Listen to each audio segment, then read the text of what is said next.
Hello dear viewers, and welcome back to another episode of A Walk to Work with Whittaker.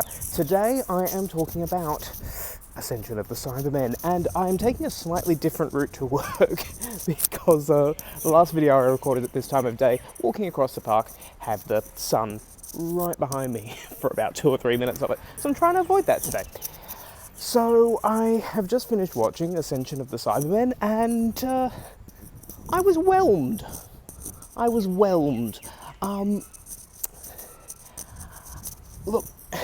I was really looking forward to this until my friend Nathan, yes, it's your fault, dear, until my friend Nathan said to me, we've just had a lot of episodes not written by solely Chris Chibnall, and we're about to have another 2 episodes written solely by Chris Chibnall, and how is this going to go down? And that connection hadn't occurred to me before. Someone's listening to me. So yeah, I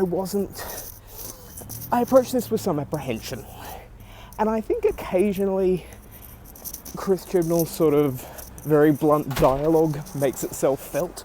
The example that really stuck out to me is when the Doctor is talking to the hologram of a shard, and she first of all says, "You've got an identity crisis," but then finishes with, "That's what I call an inner conflict." And I thought, you don't need the identity crisis up the top, you need it to finish that speech. Because there's been no mention of an inner conflict before, but an identity crisis is, I suppose, a well-known trope, if you like.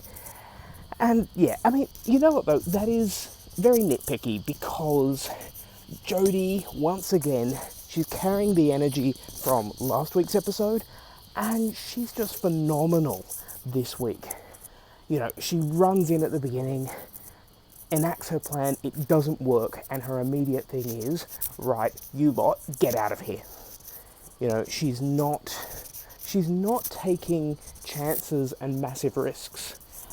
Now that, of course, splits up Graham and Yaz on the ship with the humans, and Ryan and the Doctor making their own way, stealing a cyber ship. And look, I think that's a really good way to handle the split. I think probably the character who kind of loses out a bit in that is Ryan. He doesn't get as much to do this week, but I've said before, I don't mind when they sort of flip and change who gets the greater emphasis this week, and they've balanced that a lot better this series. And I do think that Graham and Yaz are a slightly underused, unsung combination. They work quite well together, complement each other in a different way to Ryan and Graham. And I like that they kind of egg each other on here and give each other confidence and support in the face of these human survivors who, you know, they've been through an awful lot, and it's understandable that they've started to lose their faith quite a bit. You know, especially seeing as the beginning of the story reduces their number by half. There's 7 of them, there's 3 deaths on the planet. Ethan goes off with the Doctor, and Ravio and 2 others go off with Graham and Yaz. I tried to remember the other 2's names, but there's something about the way Chris Chibnall names characters, they don't always stick in your head. But so we got the grumpy guy and the girl with the beanie. That's kind of how I remember them. And then we have a third plot, which we don't quite have the significance of yet, where a baby is found abandoned on a road in Ireland and grows up to become a police officer. And judging by the aesthetic of it, I would say in the early to mid 20th century this is happening. And my initial thought was, that's a shard. That's who a shard is. But it's like, well, hold on. Why would a shard have a different name, which is Brendan? Nice choice. My fiance turned to me and said, if I'd been a redhead as well, you know, that would have freaked him out. But yeah, it's a good Irish name. But you know, why sort of change the name? And there's no obvious connection between Brendan and a shard. You know, if the lone Cyberman's name was Renner, you can see how that would consonantally shift. Christopher H. Bidney and Terrence Dick's teaching me about that. you could see where that pattern might come in. So yeah, I don't know where this particular plot is going, and colour me intrigued. As for the action on the cyber ship, I really like that. The characters go into the lion's den, but they have no choice. It's suffocate in space or take a chance on this ship. And so it's not just a matter of characters heading into danger to further the plot, I should say. They're heading into danger because they have no other choice but to head into danger. And so when Graham and Ravio, who may have taken a bit of a shine to Graham, which, you know what, for all I said about Chris Chibnall having a bit of a tin ear for dialogue sometimes, I really like their scenes together exploring the hold of the Cybermen.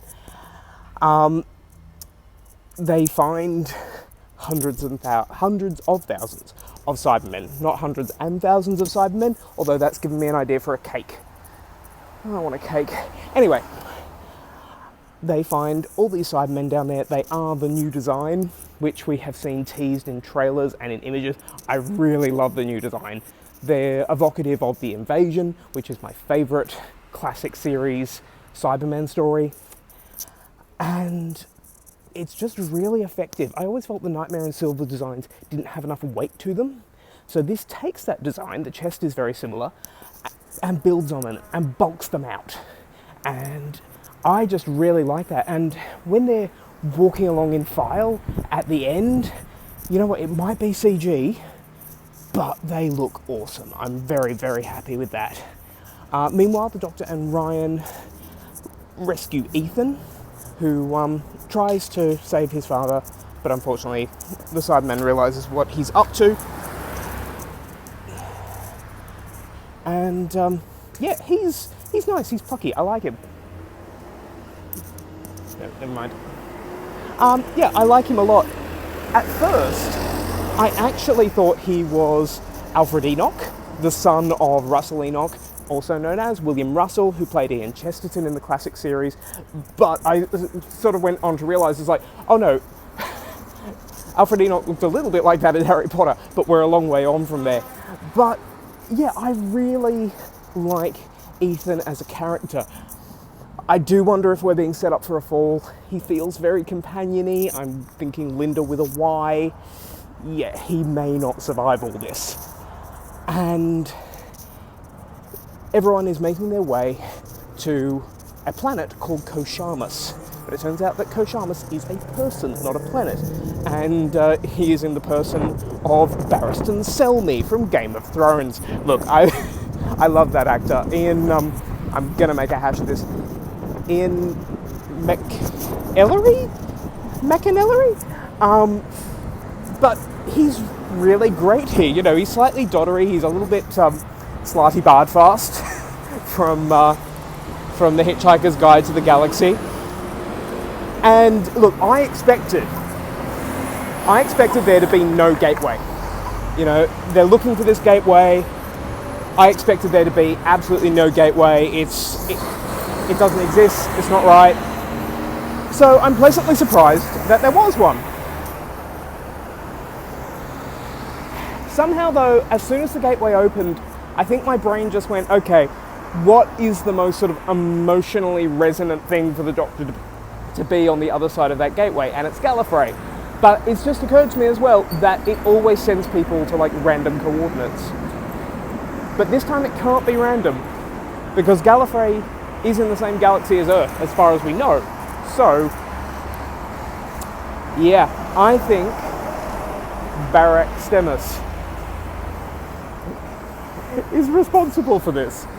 Look, I have to respect the BBC for really leaning into the Barak Stemmus thing. For those of you who don't know, there was a character called Fackout, who was billed as Barak Stemmus on the BBC website. Barak Stemmus, of course, being an anagram of Master is back, and of course, Sacha Dhawan's Master flops through the portal at the end of the episode. Meanwhile, Graham, Yaz, and their little band of humans are being stormed by the Cybermen on the cyber ship. So yeah, we've got quite a cliffhanger there. it falls a bit flat for me. I think this is always the problem of having finales set in the future. You don't get that real human connection. But that being said, big improvement on the sort of lack of investment we had in the Battle of Ranskor Avkolos. I know we have another episode to get through. Looks like we are going back to Gallifrey for that episode. Big truck. Oh, it's the Load Ranger. Was written on the side of that truck. Yeah, so in the end, the episode falls a little flat for me, but I don't think I can point to sort of any one thing that's done badly. But I suppose it falls flat for a good reason in that Doctor Who hasn't done this kind of finale before. You know, we're set in the far future, it's kind of nihilistic.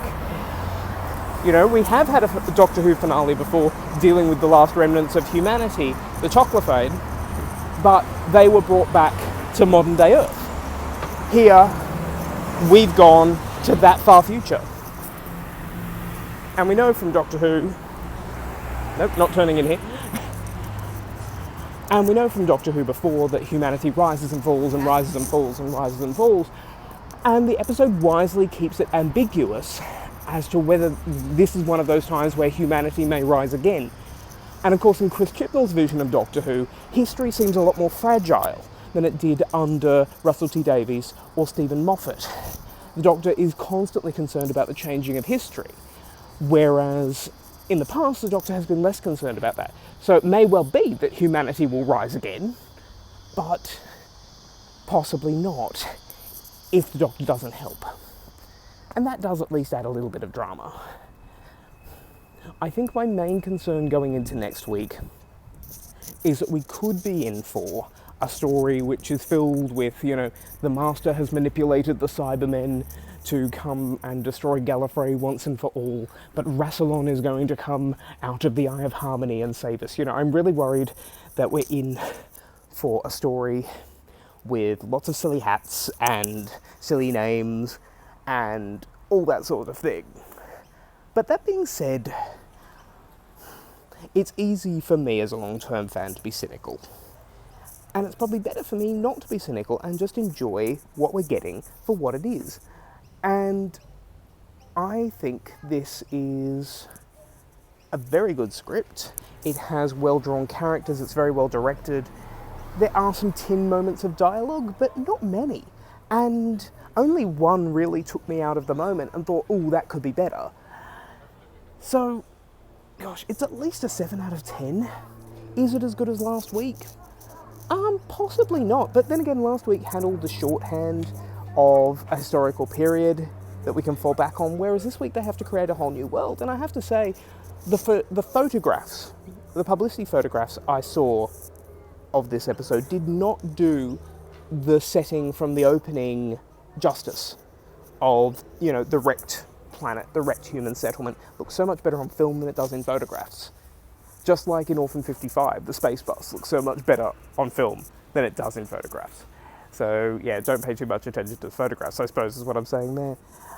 But even if this is a 7 out of 10, it's the beginning of a hopefully very strong finale. I'm hoping Chris Chibnall and team can stick the landing and get it right.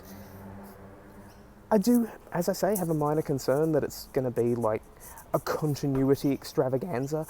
But at the same time, there hasn't been an effort to reference like Attack of the Cybermen or Terror of the Autons. You know, there's been the occasional reference back in Spyfall to stuff that the Doctor and Master have done together before, but not so much that it alienates the common viewer. I'm cautiously optimistic, I think. And look, it's not going to beat World Enough in Time. I didn't think it would beat World Enough in Time. This episode on its own doesn't beat Heaven Sent, but I think the two episodes together could beat Hellbent. But let me know what you think down there in the comments, and if you have any predictions for next week, I would love to read those as well.